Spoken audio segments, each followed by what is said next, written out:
Hello students, video शुरू करने से पहले प्लीज चैनल को लाइक, शेयर और सब्सक्राइब जरूर करें। एक इम्पॉर्टेंट इन्फॉर्मेशन, अगर आपको इस वीडियो के नोट्स चाहिए तो डिस्क्रिप्शन बॉक्स में दिया गया डाउनलोड लिंक चेक करें। Thank you. चलिए शुरू करते हैं। इस वीडियो में हम पढ़ेंगे BPCC 105 साइकोलॉजिकल रिसर्च के प्रीवियस ईयर क्वेश्चन और most important questions with answers. ये क्वेश्चंस आपके एग्जाम के लिए बहुत इंपॉर्टेंट है। अगर आपने ये अच्छे से कर लिए तो एग्जाम निकलना पक्का है। Let's begin. Question 1, define research, discuss the characteristics and the steps in research process. Question explanation, इस क्वेश्चन में हमें पहले रिसर्च का क्लियर डेफिनेशन देना है, उसके बाद रिसर्च की खासियत, कैरेक्टरिस्टिक्स को बताना है, अंत में रिसर्च प्रोसेस के अलग अलग स्टेप्स को सीक्वेंस में एक्सप्लेन करना है। आंसर। इंट्रोडक्शन, रिसर्च एक सिस्टमैटिक प्रोसेस है जिसमें डेटा कलेक्ट, एनालाइज और इंटरप्रेट किया जाता है ताकि किसी क्वेश्चन का जवाब या प्रॉब्लम का सॉल्यूशन मिल सके। ये नॉलेज बिल्ड करने का एक इम्पॉर्टेंट टूल है, स्पेशली साइकोलॉजी में। रिसर्च का गोल होता है नए फैक्ट्स डिस्कवर करना या थियरीज को टेस्ट करना। जैसे केरलिगर ने कहा, रिसर्च एक सिस्टमैटिक और क्रिटिकल इन्वेस्टिगेशन है। इस आंसर में हम रिसर्च की कैरेक्टरिस्टिक्स और उसके स्टेप्स के बारे में डिटेल में पढ़ेंगे। Main body. 1. Definition of research. Research का मतलब होता है किसी स्पेसिफिक प्रॉब्लम या इशू को साइंटिफिक मेथड से डिटेल में स्टडी करना। CR कोठारी के अकॉर्डिंग, रिसर्च एक साइंटिफिक और सिस्टमैटिक सर्च है किसी स्पेसिफिक टॉपिक पर रेलेवेंट इंफॉर्मेशन के लिए। इसमें हाइपोथेसिस बनाना, डेटा कलेक्ट करना, एनालाइज करना और इंटरप्रेट करना शामिल होता है। 2. Characteristics of research. अच्छी रिसर्च के कुछ इंपॉर्टेंट फीचर्स होते हैं। सिस्टमैटिक और लॉजिकल। रिसर्च एक प्रॉपर सीक्वेंस में होती है, प्रॉब्लम से स्टार्ट होता है, फिर hypothesis, data collection, analysis. Empirical. Research real world observations और डाटा पर बेस्ड होती है। असम्पशंस नहीं, फैक्ट्स के बेसिस पर कंक्लूजन लिया जाता है। रेप्लिकेबल। रिसर्च ऐसी होनी चाहिए जो दूसरे लोग सेम मेथड से रिपीट करके सेम रिजल्ट्स ला सकें। ऑब्जेक्टिव। रिसर्चर अपनी पर्सनल बायस हटा के डाटा को फेयर और न्यूट्रल तरीके से एनालाइज करता है। कंट्रोल्ड। वेरिएबल्स पर कंट्रोल रखा जाता है ताकि एक्सटर्नल फैक्टर्स का इफेक्ट ना हो। स्पेशली एक्सपेरिमेंट्स में इंपॉर्टेंट होता है। क्रिटिकल और एनालिटिकल। रिसर्चर को हर स्टेप को क्रिटिकली देखना होता है, सिर्फ डेटा कलेक्ट नहीं करना बल्कि सोचना भी पड़ता है। 3. Steps in the research process. Problem का चयन, आइडेंटिफिकेशन ऑफ द प्रॉब्लम। सबसे पहले एक क्लियर और स्पेसिफिक रिसर्च प्रॉब्लम आइडेंटिफाई करते हैं, जैसे स्ट्रेस का मेमोरी पर क्या असर पड़ता है। Literature review. पुरानी स्टडीज और एग्जिस्टिंग रिसर्च को देखते हैं ताकि बैकग्राउंड समझ में आए।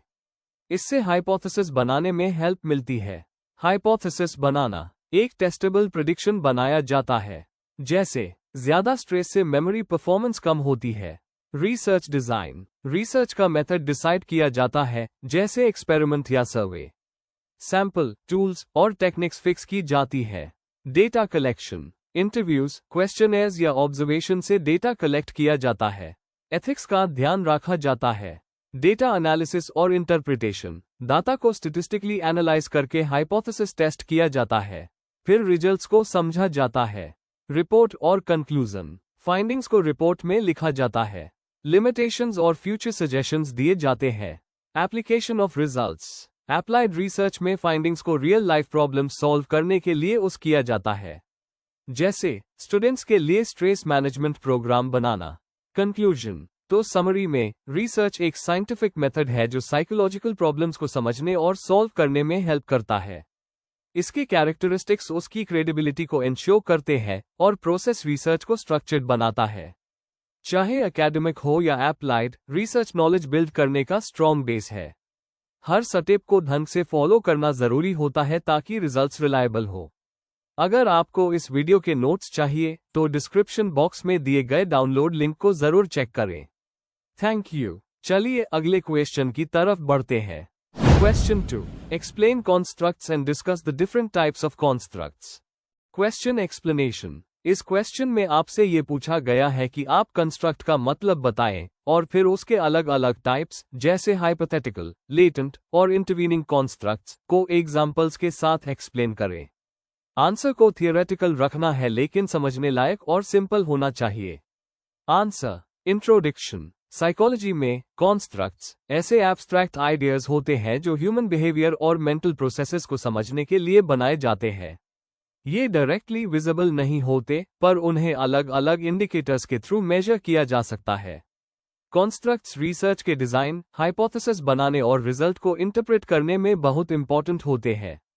Main body. 1. कंस्ट्रक्ट का मतलब और डेफिनेशन। कंस्ट्रक्ट एक साइंटिफिक कॉन्सेप्ट होता है जो किसी बिहेवियर या प्रोसेस को एक्सप्लेन करने के लिए बनाया जाता है। जैसे इंटेलिजेंस, मोटिवेशन, एंजाइटी या पर्सनालिटी, ये सब साइकोलॉजिकल कॉन्स्ट्रक्ट्स हैं। इन्हें हम डायरेक्टली देख नहीं सकते, लेकिन बिहेवियर या रिस्पॉन्स के जरिए इन्फर कर सकते हैं। 2. साइकोलॉजी में कंस्ट्रक्ट्स की इंपॉर्टेंस। कंस्ट्रक्ट्स से हाई साइकोलॉजिस्ट थियरीज और हाइपोथेसिस बनाते हैं। ये रिसर्च के एब्स्ट्रैक्ट आइडियाज को मेजरेबल फॉर्म में लाने के लिए जरूरी होते हैं, जिसे ऑपरेशनलाइजेशन कहते हैं। टेस्ट, सर्वे और साइकोलॉजिकल असेसमेंट्स बनाते वक्त कंस्ट्रक्ट्स का बहुत उस होता है।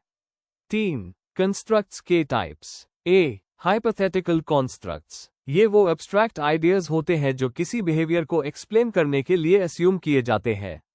एग्जाम्पल, सेल्फ एस्टीम एक हाइपोथेटिकल कॉन्स्ट्रक्ट है जो मोटिवेशन और परफॉर्मेंस को अफेक्ट करता है।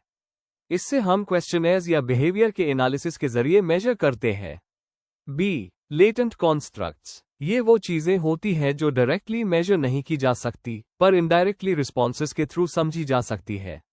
एग्जाम्पल, इंटेलिजेंस एक लेटेंट कंस्ट्रक्ट है जो आईक्यू टेस्ट के थ्रू मेजर किया जाता है।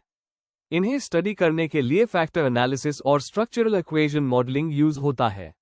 सी. Intervening constructs. ये दो ऑब्जर्वेबल वेरिएबल्स के बीच रिलेशन को समझने में हेल्प करते हैं। एग्जाम्पल, अगर स्ट्रेस ज्यादा हो ए और परफॉर्मेंस कम हो जाए सी, टू एंजाइटी बी, एक इंटरवीनिंग कंस्ट्रक्ट हो सकता है। ये मीडिएटर की तरह काम करते हैं रिसर्च मॉडल्स में। 4. Operational definition of constructs. किसी भी कंस्ट्रक्ट को मेजर करने के लिए उसका ऑपरेशनल डेफिनेशन बनाना पड़ता है। जैसे मोटिवेशन को हम सेल्फ रिपोर्ट, टास्क परफॉर्मेंस या बिहेवियर के थ्रू मेजर कर सकते हैं। क्लियर ऑपरेशनल डेफिनेशन रिसर्च की वैलिडिटी और रिलायबिलिटी बढ़ता है। कंक्लूजन, साइकोलॉजिकल रिसर्च में कंस्ट्रक्ट्स एक बैकबोन की तरह काम करते हैं। ये कॉम्प्लेक्स मेंटल प्रोसेसेस और बिहेवियर्स को समझने में हेल्प करते हैं। जब हम कंस्ट्रक्ट्स को डिफरेंट टाइप्स में डिवाइड करते हैं तो रिसर्च डिजाइन और मेजरमेंट ज्यादा एक्यूरेट होता है। साइकोलॉजी पढ़ने वाले हर स्टूडेंट के लिए कंस्ट्रक्ट समझना जरूरी है। अगर आपको इस वीडियो के नोट्स चाहिए तो डिस्क्रिप्शन बॉक्स में दिए गए डाउनलोड लिंक को जरूर चेक करें। Thank you. चलिए देखते हैं अगला question. Question 3. Discuss the differences in the experimental and non-experimental research design. Question explanation. इस क्वेश्चन में हमें बताना है कि एक्सपेरिमेंटल और नॉन एक्सपेरिमेंटल रिसर्च डिजाइन्स में क्या फर्क है। दोनों को डिफाइन करना है, उनके फीचर्स बताने हैं और कंपेयर करना है, जैसे कि कंट्रोल, कॉजालिटी और डाटा कलेक्शन के बेस पर। आंसर। इंट्रोडक्शन। साइकोलॉजी में रिसर्च डिजाइन को समझना बहुत इंपॉर्टेंट है। एक्सपेरिमेंटल रिसर्च में रिसर्चर वेरिएबल्स को कंट्रोल करके कॉज इफेक्ट का रिलेशन टेस्ट करता है। नॉन एक्सपेरिमेंटल रिसर्च में बस ऑब्जर्वेशन होती है, कोई मैनिपुलेशन नहीं। दोनों मेथड्स का यूज अलग सिचुएशंस के लिए होता है। इनके बीच का डिफरेंस समझना रिसर्च डिजाइन सेलेक्ट करने में मदद करता है। Main body. 1. Definition and purpose. Experimental design. इसमें रिसर्चर किसी वेरिएबल को बदल कर देखता है कि दूसरे वेरिएबल पर क्या इफेक्ट पड़ता है। मकसद होता है कॉजालिटी प्रूव करना। Non experimental design. इसमें वेरिएबल्स को सिर्फ ऑब्जर्व किया जाता है, कोई बदलाव नहीं किया जाता। इसका गोल होता है पैटर्न या रिलेशन देखना। 2. Control and manipulation of variables. Experimental researcher high control रखता है, एक वेरिएबल चेंज करता है और दूसरों को कांस्टेंट रखता है।